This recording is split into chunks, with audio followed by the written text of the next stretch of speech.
Le podcast minier vous est fièrement présenté par Agnico Eagle, la plus grande société minière au Canada et le deuxième producteur aurifère en importance au monde. Ensemble, on vous fait découvrir toute l'énergie, la passion et les coulisses fascinantes du monde minier.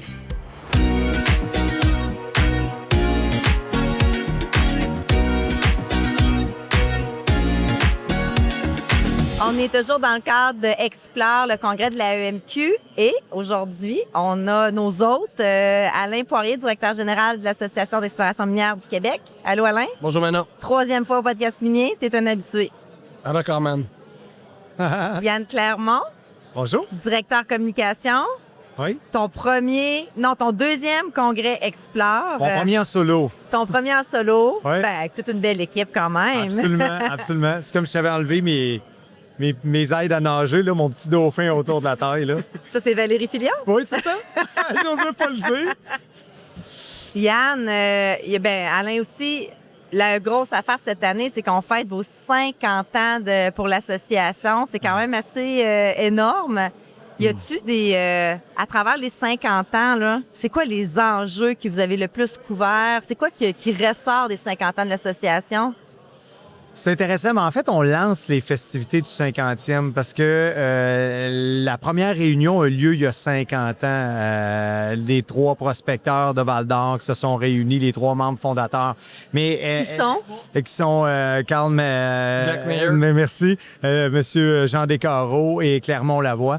Ces trois visionnaires-là étaient tout seuls au début, se sont réunis, se sont rendus compte qu'il y avait une bonne cause à porter. Puis c'est en janvier 76.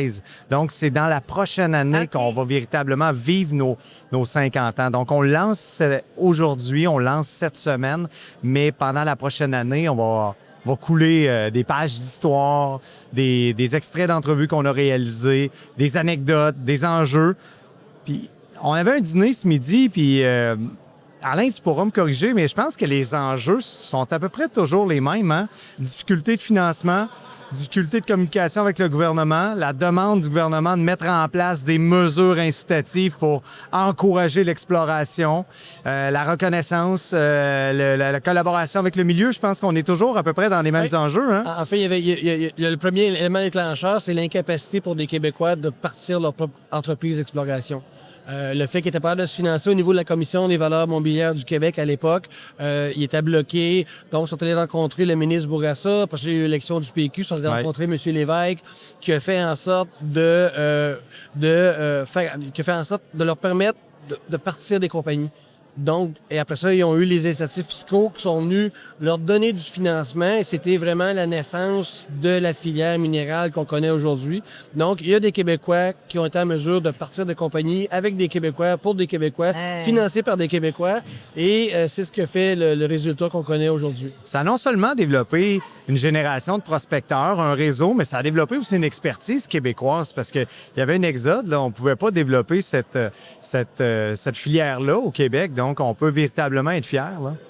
Est-ce que dans le temps, l'accès au territoire, est-ce que c'était un enjeu autant qu'aujourd'hui?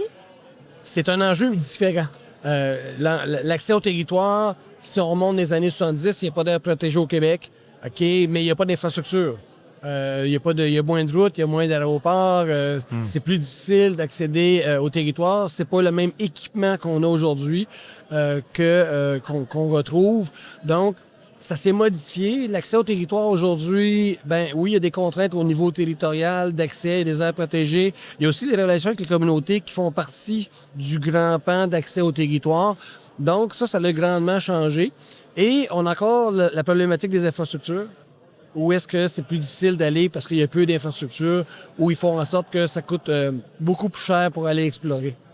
Quand on parle d'accès au territoire, je veux juste mentionner quelques statistiques. Là. En 2018, on avait 31,4 % du Québec qui était fermé à l'exploration.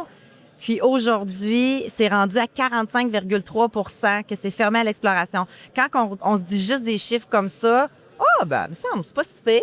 On pourrait penser ça, mais c'est 233 000 kilomètres carrés de retirés, ce qui équivaut, puis je ne sais pas si c'est toi qui avais donné cette comparaison-là, mais à plus grand que le territoire des Royaumes-Unis. Oui, exact. En fait, le projet de loi 63 avec la soustraction de territoire sur les terres privées, a fait augmenter le chiffre jusqu'à 45 et quelque chose. Donc, ça a eu un impact quand même assez important. Il faut aussi comprendre que le Québec a comme objectif de soustraire, pas de soustraire, mais d'avoir 30 d'aires protégées au Québec en 2030. Il y a aussi le 50 sur le territoire du Plan Nord de protection de la biodiversité qui doit s'ajouter. Donc, il y a beaucoup de contraintes, il y a beaucoup de territoires et il y a probablement des mines qui sont disparues à jamais parce que les territoires n'ont pas été explorés, mais ils ont été soustraits. Donc, c'est vraiment un défi.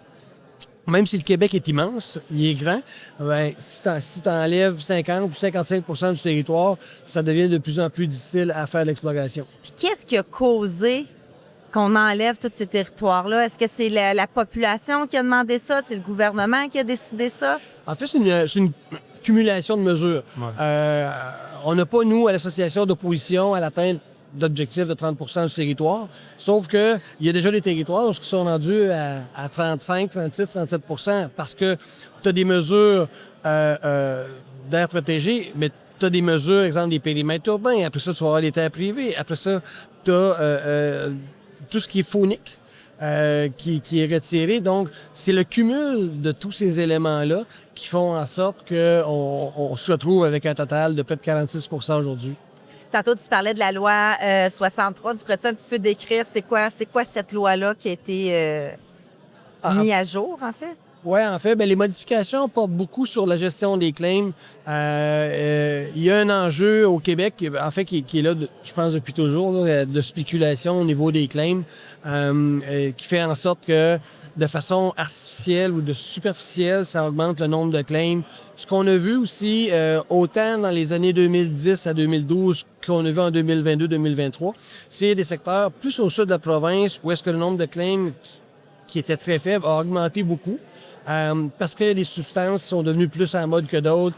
Et donc, les gens de spéculation sont arrivés. La réponse à ça, c'est qu'il y a des gens de communauté qui sont mis à prendre des claims.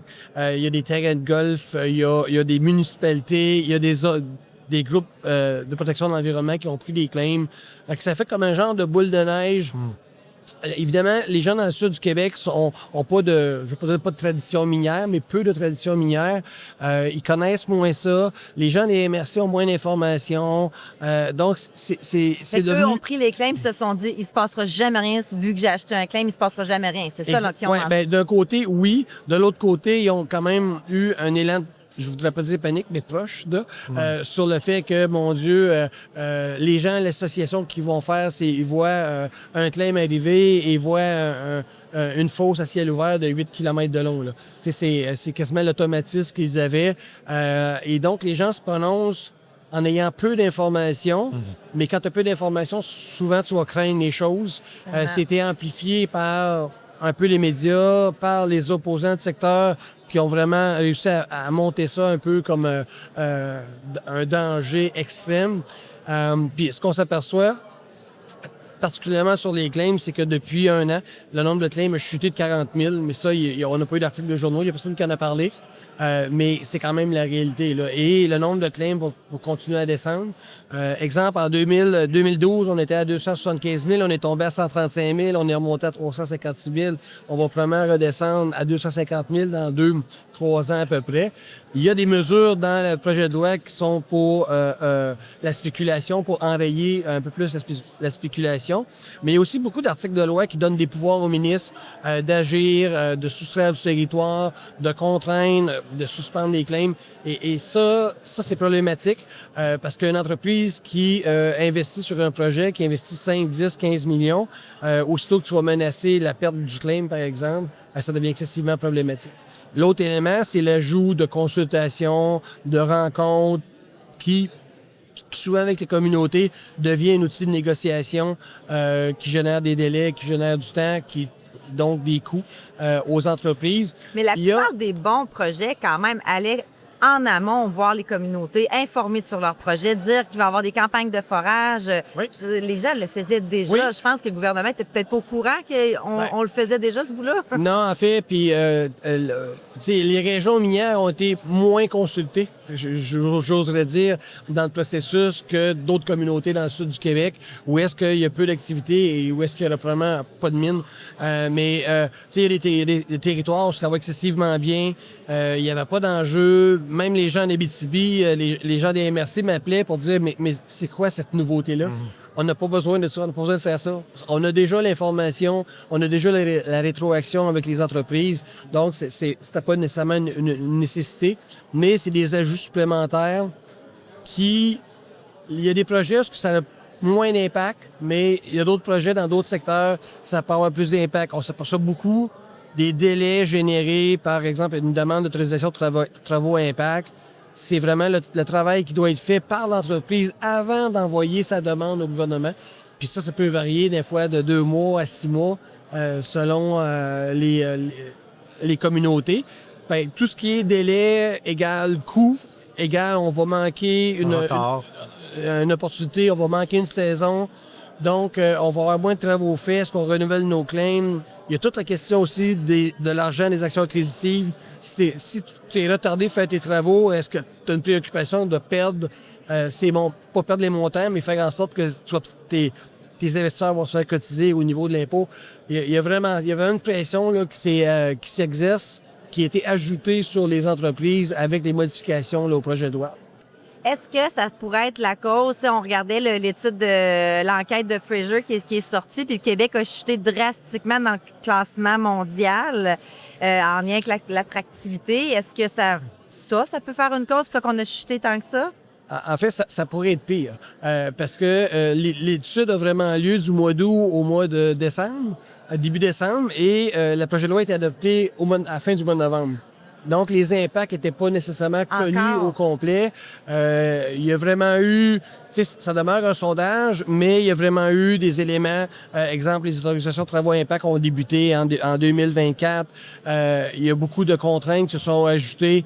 Donc, la perception des gens du secteur minier, c'est que le Québec est moins une juridiction où est-ce qu'on veut aller, où on est plus préoccupé. Donc, il y a un effort au niveau gouvernemental, puis en plus, ce qu'il faut ajouter peut-être, c'est la succession des lois et des règlements.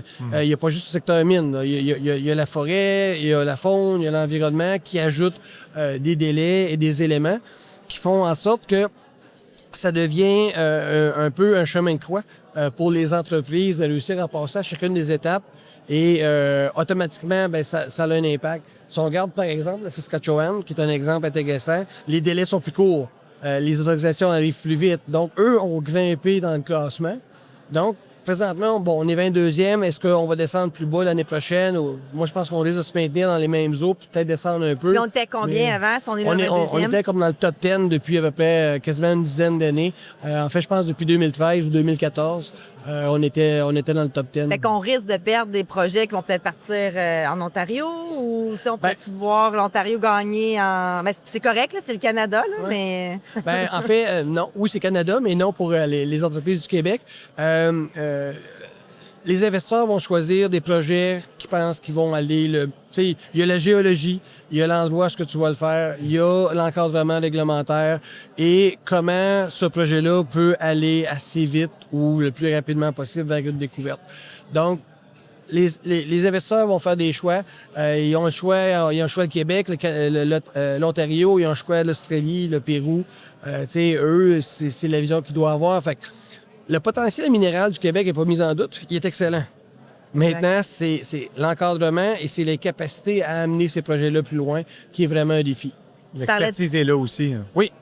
Tu parlais d'investisseurs. Il y a eu une conférence il y avait un panel justement pendant Explore sur la difficulté des juniors à trouver du financement.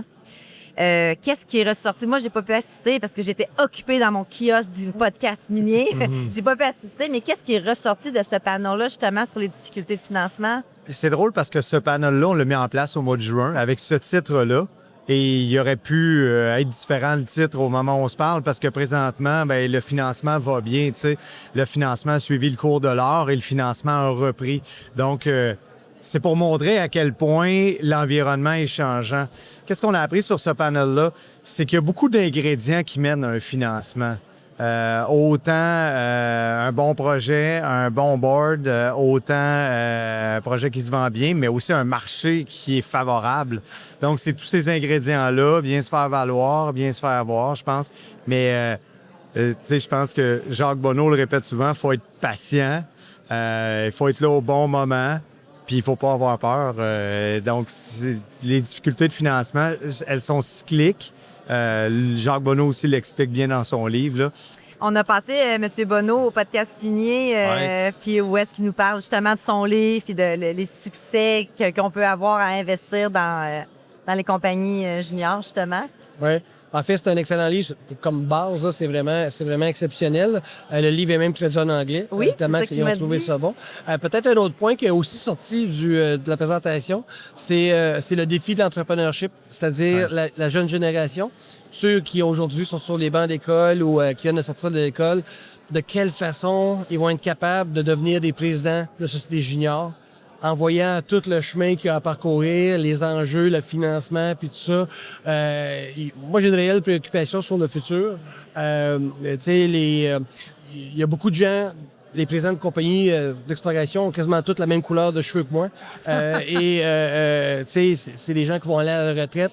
Fait qu'on a vraiment un enjeu de relève pour ces entreprises-là, puis de comment ils vont créer des postes. Est-ce que les futurs géologues vont préférer aller travailler pour des grandes entreprises ou est-ce que la sécurité va être plus facile à obtenir?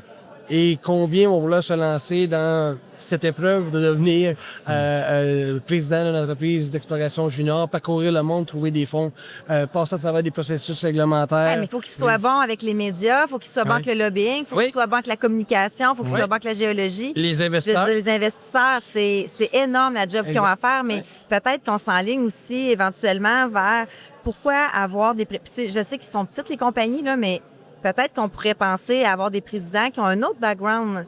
Je parlais avec Patrick Tobin de VP principal Canada de Goldfields.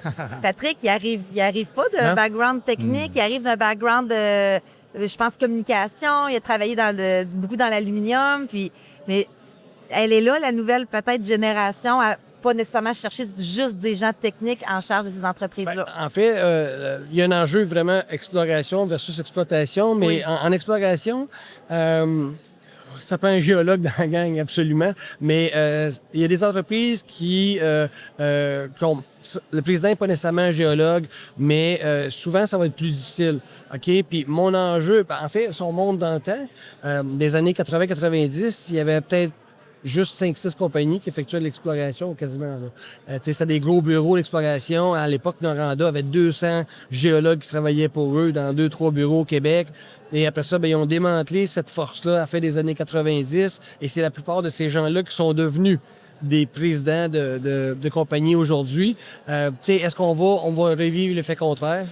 Ou est-ce que ça va être peut-être 5, 6, 10 entreprises qui vont avoir de très grands bureaux avec quelques petites entreprises sur le côté qui vont faire ça. Mais il faut toujours se rappeler qu'au Canada, 70% des découvertes, ce sont des entreprises d'exploration, des petites sociétés d'exploration qui font les découvertes et qui bénéficient à eux, évidemment, mais souvent aux grandes compagnies qui vont pouvoir acheter ces projets-là plus tard. Fait que, il faut vraiment avoir une préoccupation sur ce développement-là, puis de maintenir l'entrepreneurship pour pouvoir poursuivre ce rythme de découverte-là et que la filière minérale puisse poursuivre au Québec, puisse poursuivre son chemin. S'assurer aussi qu'il y a une relève au niveau des investisseurs qui connaissent bien le monde minier parce que maintenant, il y a une diversification aussi de l'investissement au niveau des nouvelles technologies, tout ça.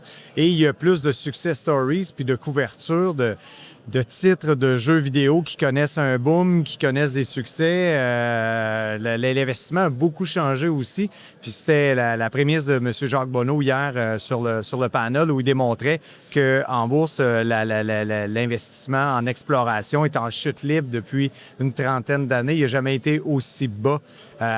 Et on ne peut pas cibler un autre secteur qui en a profité au maximum, c'est plusieurs secteurs, les nouvelles technologies, entre autres, là, vous imaginez, là, depuis 30 ans.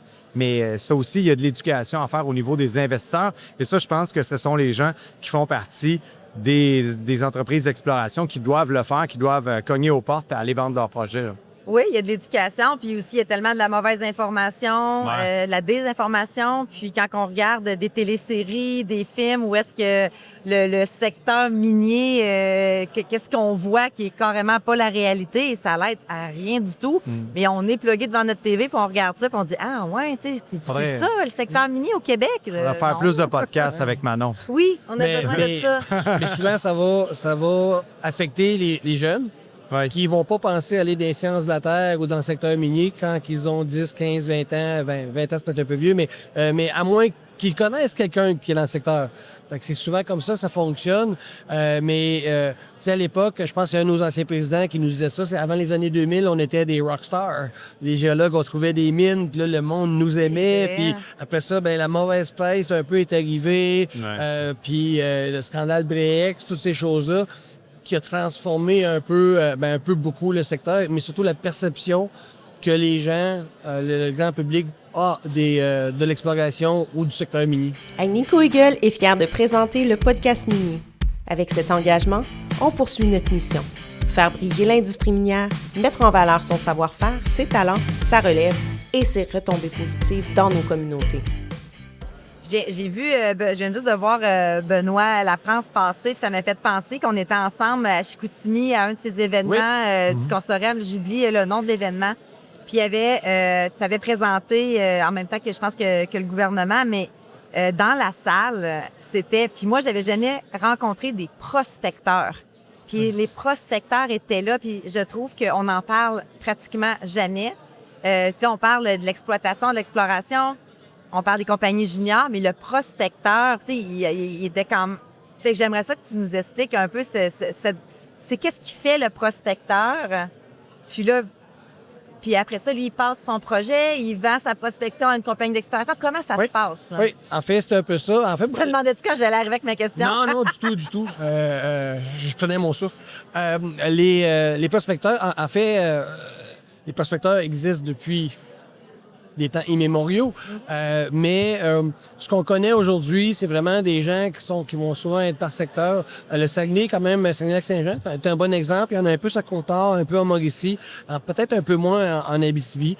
Eux, ce qu'ils font, ils vont marcher le terrain, ils regardent les choses, ils font des analyses, et s'ils voient un potentiel, ils vont probablement prendre un claim ou deux claims, ils vont faire un petit peu plus de travaux, et après ça, ils vont tenter de vendre ce projet-là à une entreprise d'exploitation qui, elle, a les moyens ou la capacité de se financer et de faire des travaux plus en profondeur. Puis il faut toujours... Tu sais, le prospecteur fait ça, mais souvent, ils vont se garder ce qu'on appelle un NSR, donc une redevance sur le projet, s'il y a une découverte, si ça va plus loin. Fait que c'est un peu la façon dont eux travaillent. Puis les prospecteurs, dans l'histoire, il y a beaucoup de mines qui existent à cause des prospecteurs, les découvertes initiales. Mais eux, la loi 63 vient les affecter directement? En fait, oui, mais ça va dépendre des règlements sur la capacité qu'ils vont avoir de pouvoir prendre des claims, de pouvoir aller faire des travaux et de pouvoir transiger sur les claims. En fait, moi, je pense que ça va pas tant les déranger. Ça l'ajoute des choses, là, mais ça va pas nécessairement les empêcher de pouvoir faire ce qu'ils ont à faire. Le rôle du prospecteur est important T'étudies en quoi quand t'es prospecteur? En prospection. En fait, c'est des passionnés. C'est comme un peu des irréductibles gaulois. Absolument. Et ils sont fascinants. On les adore. Mais ils font vraiment les travaux. Puis, il y a des succès, des gens qui étaient prospecteurs, Absolument. qui ont découvert des choses, qui ont parti des compagnies. Mais c'est ça. Mais leur travail, c'est vraiment d'aller sur le terrain, voir s'ils peuvent trouver des indices, des éléments qui vont mener à une découverte. Et ces gens-là sont incroyables parce que on pourrait penser qu'ils font ça dans leur coin, mais ils parlent beaucoup de leurs découvertes puis de leurs observations. Moi, je suis le groupe des prospecteurs du Saguenay-Lac-Saint-Jean dans leur groupe Facebook. Toi, tu Puis, les suis? Oui, je les Ok. suis. Et si vous êtes du secteur puis que ça vous intéresse, suivez-les. Ils organisent des excursions pour aller voir, certains groupes de roches, pour aller voir certaines choses, pour reconnaître certaines choses. Donc, ils sont comme des mentors qui maintenant diffusent leur savoir. Fait que ça, je trouve ça absolument extraordinaire. C'est le genre de personnes qu'il nous faut justement pour...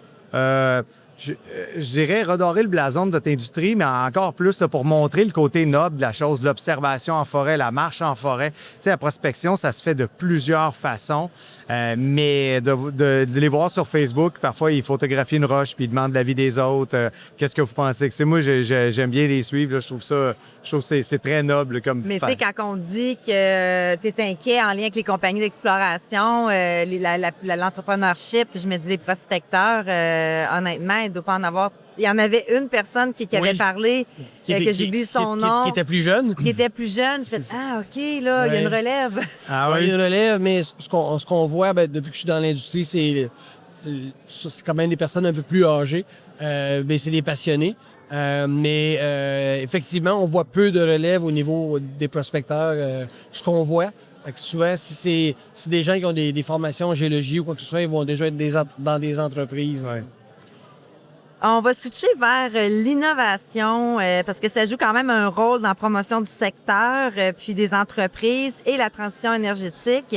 Vous jouez un rôle dans cette transition-là. J'ai vu des articles passer aussi en lien avec MISA.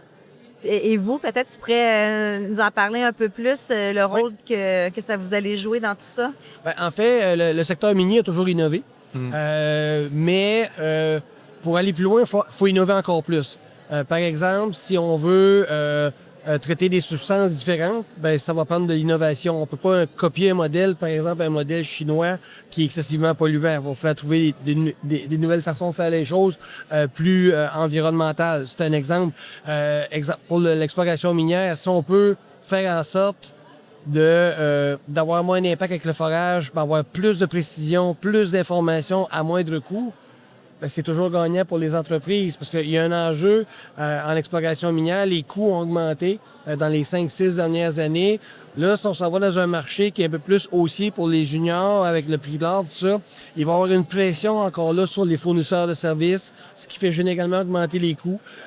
Donc, il y a des entreprises qui vont faire moins de forage avec le même montant d'argent ou vont devoir trouver le double d'argent pour faire le même forage qu'est-ce qu'ils voulaient avoir.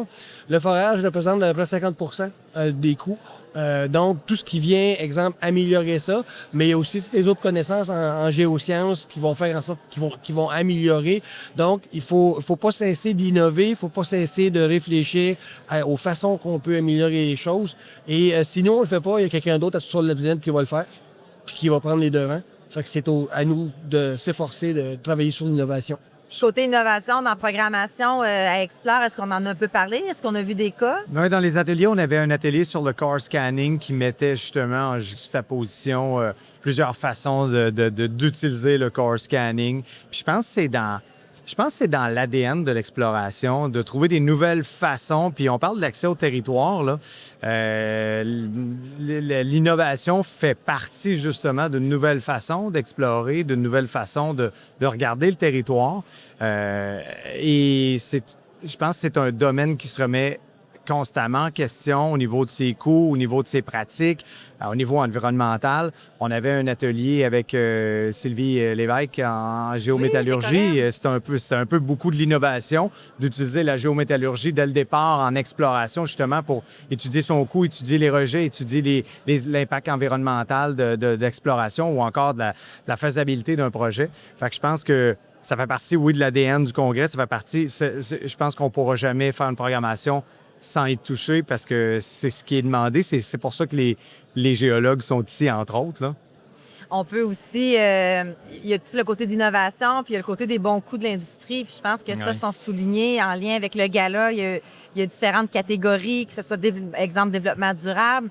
C'est quoi justement, là, quand le gala, les prix, les gens qui ont gagné et autres, c'est quoi qui est ressorti selon vous des projets qui ont été des bons coups, qui on devrait encore plus diffuser. Oui, ben on a un comité qui s'occupe de sélectionner les candidatures. Puis ce que je trouve intéressant cette année, c'est qu'on a eu beaucoup de mises en candidature. Les gens se sont mis en candidature ou ont mis des partenaires en candidature. Donc, on a eu beaucoup de gens qui ont souligné justement des bons coups, l'impact de certains mentors sur leurs travaux, sur leur carrière. Fait que quand c'est les pairs qui reconnaissent la valeur d'une entreprise ou d'un individu, je trouve ça encore plus de valeur. Fait que c'est un peu ça qu'on a fait hier. On a célébré l'excellence de la dernière année. Je pense à... Je vais raconter l'anecdote de Jacques Bonneau. Jacques Bonneau Jacques, il a du temps d'antenne. était sur notre comité. Puis Jacques me texte le matin en disant « Je pourrais pas me brancher, j'ai un problème avec mon ordinateur. » Donc, ce matin-là, le comité a fait « Hey, en supporteur économique pour l'année, je pense que c'est Jacques qui mérite le... » Donc, c'est là qu'on a décidé de... Vu qu'il n'était pas là. Vu qu'il n'était pas là. Donc, c'était drôle parce qu'en plus, il était tôt dans la soirée hier, puis on a présenté notre comité. Il était sur le comité, mais il n'a jamais fait partie, puis il n'a jamais posé de questions sur qui était mis en candidature. Mais... Dans chacune des réunions suivantes, on a enlevé la catégorie. Oui, on n'en parlait pas. Ah, pour vrai? Ah oui, oui, comme si ça Lui, n'existait pas. Il était dans le néant Quand il complet. a reçu sur courriel, Cute. C'est quoi les catégories? Je sais qu'il y a le développement durable, mais c'est quoi les catégories que les gens peuvent appliquer? Les entreprises? Dans toutes les catégories, les gens peuvent appliquer. C'est via notre site Internet. C'est en ligne dès maintenant Non, mais pour c'est quoi l'année. les catégories? Tu OK, as le développement. entrepreneur de l'année. Oui, entrepreneur de l'année, développement durable, découverte de l'année. Ensuite, on a le prix Jean Descarreaux, on a Hector Routier, on a... Nicolas Denis. Oui, exactement. Puis il manque une catégorie d'entreprise, là, c'est entreprise de service de l'année. Oui. Hein? On l'a eu. J'espérais que tu le dises. Yeah. Savez-vous pourquoi? Je m'en allais là, je Vas-y, finissais Alain, par ça. Là. On s'en souvient d'une victoire de Roulier Communication Merveilleux. il y a quelques années. Exact. 2 ans, je pense. Oui. On finit bientôt l'année. C'est plate à dire, mais c'est ça qui se passe. On finit bientôt l'année. Sur quoi? C'est quoi les gros dossiers qui s'en viennent pour vous autres? Ben, en fait, il y en a deux principales de ma perspective. On a la réglementation qui n'est pas encore nécessairement en place. Les articles de loi ne sont pas encore en vigueur. Il y a des règlements qui doivent les accompagner. Et dans le même temps, le premier ministre et le ministre des Ressources naturelles hier nous disaient qu'ils veulent effectuer des changements pour faire de l'allègement réglementaire. En fait, c'est pas nécessairement de l'allègement réglementaire, c'est plutôt de l'allègement administratif. On n'a pas tant de défis avec la réglementation, mais c'est plutôt avec l'application de la réglementation. Donc, on est quand même... on est à une année de l'élection. Fait on sait qu'il y a des enjeux qui sont reliés à ça. Il reste pas beaucoup de temps avant nous. Ben, après ça, il y a l'élection.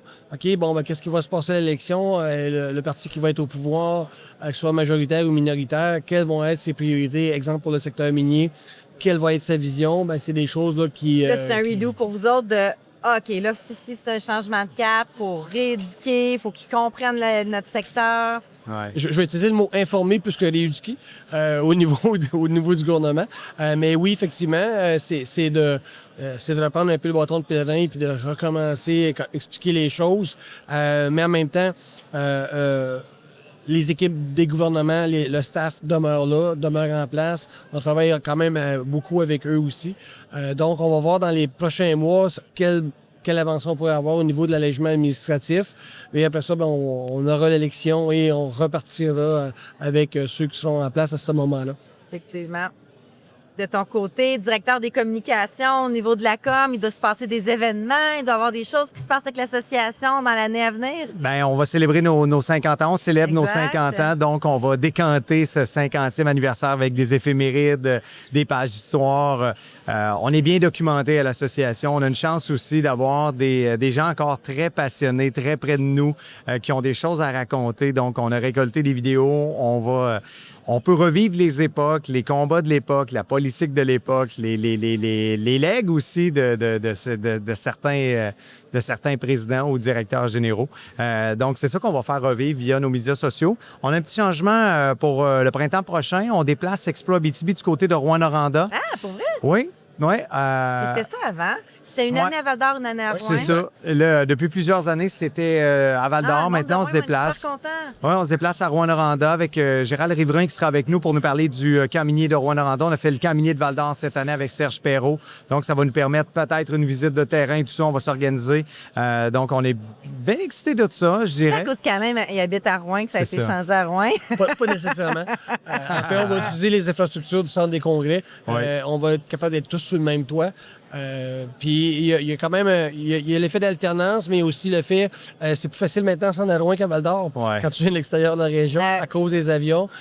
Donc il y a aussi cet élément-là là, qui jouait.